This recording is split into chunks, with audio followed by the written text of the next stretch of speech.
Kizamde, hop on the beat!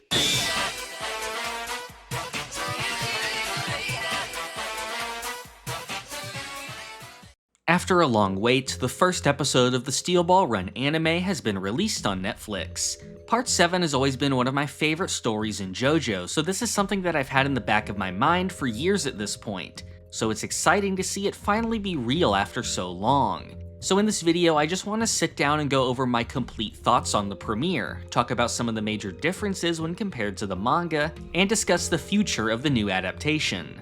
First of all, I want to say that visually, I am satisfied with the episode. The character designs felt completely on point, and there were bursts of great and expressive direction that were really enjoyable. It really lived up to the quality I've come to expect from JoJo after its adaptations in the past, and it does definitely feel like a step up compared to how Part 6 was adapted. One of the most hotly discussed topics leading up to this adaptation was the idea that most of the horses would have to be animated with CGI. This was apparently such a common topic that even the director acknowledged it before the anime came out. From what we can see, some horses were 3D. However, the most obvious 3D is typically only found in distant background characters. And we've also gotten what seems to be a blend of 2D and 3D in certain moments that makes it stand out far less than some of the abysmal CGI work that we got in Part 6. It still isn't perfect, and I do think some 3D elements still look bad, such as Gyro's flowing hair in some scenes. But overall, it looks like Part 7 is far more cohesive animation-wise.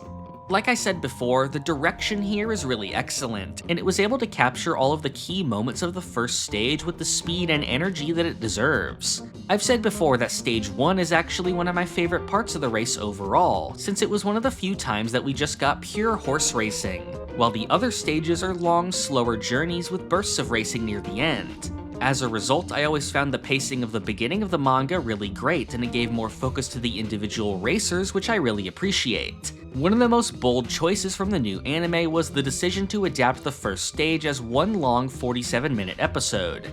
And while this has resulted in some unfortunate cut scenes that I'll get into later, I do think this format benefited the pacing, letting us see the entire race uninterrupted, ending with Gyro crossing the finish line, where if this had been a normal adaptation, the action could have been broken up between episodes. This sort of brings me back to the previous JoJo adaptations, which have had some pacing issues, particularly the Stardust Crusaders anime. Now, I love Part 3's anime, and I actually consider it more consistent than some of the later parts. And I have a soft spot for it since not only was it the first ongoing anime I watched, it was also very shortly after the finale that I put out my first video. However, the adaptation definitely suffered from how slow the pace was, and in particular something like the Derby fight being split between 2 episodes, when we have the old OVA covering it in one while still remaining accurate, which definitely drags the new adaptation down.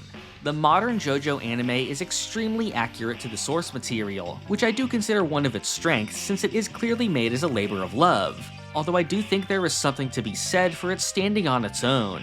It is a different medium after all, and if some changes would allow it to better utilize its medium, I think those changes should be made. The performances are also all around fantastic. Johnny, Gyro, Sandman, and Pocoloco all match their characters perfectly. One of the big topics going into the anime was the decision not to use Dio's longtime voice actor Takahito Koyasu as the voice of Diego, which has been done for Diego's appearances in the JoJo video games. However, I think Kaito Ishikawa did a great job, and I'm looking forward to Diego's appearances later on, since I think the new voice will do a good job at highlighting the differences between Dio and Diego as characters. Now to get into some of the major changes the anime made. I won't get into every minute detail since I actually want to make a whole video covering that. The first big change comes from the opening. We get some new opening narration from Johnny before we see the original introduction of Sandman. Notably, however, the Sandman scene is significantly shortened, and we no longer see his sister or some of the other members of his tribe. We also don't get the brief glimpse of his stand, and his use of it later when he enters the race is also removed. Sandman's sister is essential to his character, so really I think this was only skipped here for pacing reasons. I definitely suspect that we'll be seeing this scene in the anime as a flashback at some point. Some other changes can be seen with Johnny's backstory. Most of the information we learn here is the same. The manga went over Johnny's successful career leading up to the shooting, while the anime incorporates elements from what we would learn later, mainly by showing Johnny's brother Nicholas and his eventual death preceding Johnny's career. The anime also removes the opening ceremony of the race. In the manga, this is where we saw the Steel Ball Run race trophy, which was encased in a block of ice calculated to melt at the end of the final stage. The manga never actually showed the trophy after this point, so I was hoping to see the anime potentially add that to the ending. However, the much more important omission here is the mini horse march. In this baffling scene, Steven introduces the race's mascot, a team of miniature horses. At no point is it elaborated on what the hell these are and why they are so small. I'm still not even sure if they're really alive or if they're just meant to be wind-up toys or something. This is one of those strange little moments you just almost expect to be cut from an adaptation, but some newly announced merchandise actually depicts Steven with the horses, which made me think they would actually go through with it. Unfortunately, the ceremony is skipped over, so I don't think we'll ever actually know what the mini horses are. As for the race itself, the adaptation is fairly accurate, so we got to see Avdol and all the major events the racers go through. They even kept in the guy who entered using an automobile, which I was happy about. The main cuts here, though, come from Poco Loco. While it is still mostly the same, and all the major feats that the other characters witness are still there, they did still take out some showcases of Poco Loco's luck.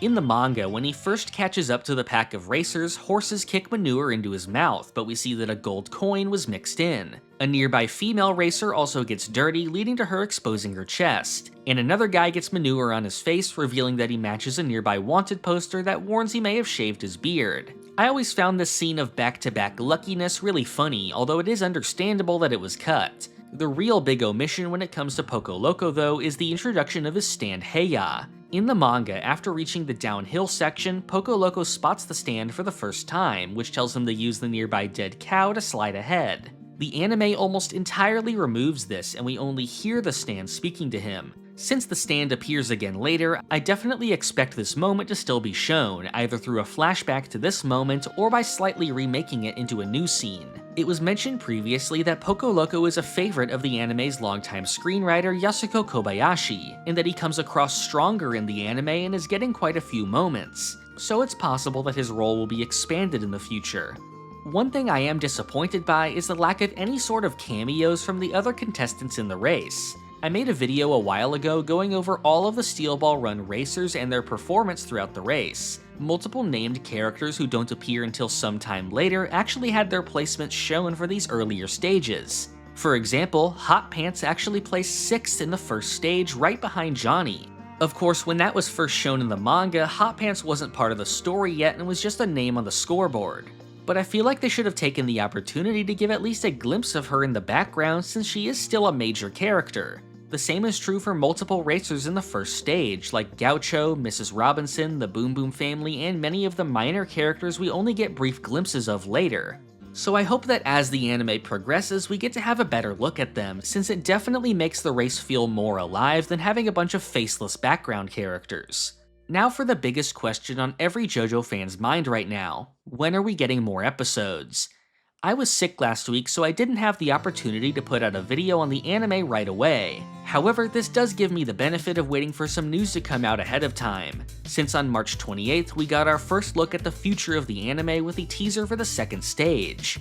The trailer covers the immediate aftermath of the first stage with the investigation into the dead racers, the beginning of the second race, the fight with Mrs. Robinson, Mountain Tim's backstory and the introduction of the Devil's Palm, and Johnny and Gyro fighting the Boom Boom family. Now, this doesn't actually cover all of the second stage, since there was still the fight with Oyakomova, and the fight with the Wired stand that introduces Tusk and much of the overarching plot that would follow, so there's still a whole bunch left to see. As for when it will be releasing, all it says so far is 2026. This is definitely disappointing, since as I suspected, I believe they'll be releasing the anime in batches by stage of the race, and on Netflix we can already see them using that format. I've said before that I absolutely hated the release schedule for the Part 6 anime, which was split into 3 batches that released all at once. So I would much prefer if they went with a weekly release for Part 7. Of course, there are 9 stages total in the race, so if they are releasing it like that, hopefully that means that the smaller batches will release closer together. But the vague 2026 release date for Stage 2 doesn't bode well for that idea, and anyone who's read Part 7 knows that the 8th stage is far longer than the others, since that's where all the plot happens. So that would probably have to be split in half or something if they're really releasing it by stage. Overall, I am happy with the quality of the adaptation so far, so hopefully they'll be able to maintain that quality despite what is likely going to be another rocky release schedule. If you want to stay updated on new videos, make sure to subscribe and click the notification bell. You can also join the Hom and Beat Discord to be notified on new uploads and any important JoJo news. Finally, I'd appreciate if you help support the channel on Patreon or by becoming a YouTube member. All supporters get their names featured in the credits and can submit viewer questions. Thank you for watching. This is the part of the video where I thank my $5 and up patrons and members. Thank you to Doorbell, Crayon, Rigo Vids, Pumpkin Doge, Sponge Cake, Cakext, Feliciano Rabaja, Christian McDonough, Pulse Dog, Rob Goliath, Big T, Gold, Red Hot Mayonnaise, Baxtonius, Zenkai, Keenan, Saint Bobo, John Garcia, Crank and Plank, Fran Studios, Shin Megami Tensei Film Reviews, Griffiono, Fiddlehead, Justice, Joao Marchins, Danilo K, Star the Gunslinger, Mel, Kali, Javier's Milk, Billy the Corgi, Joe Jogan, and Time Lord.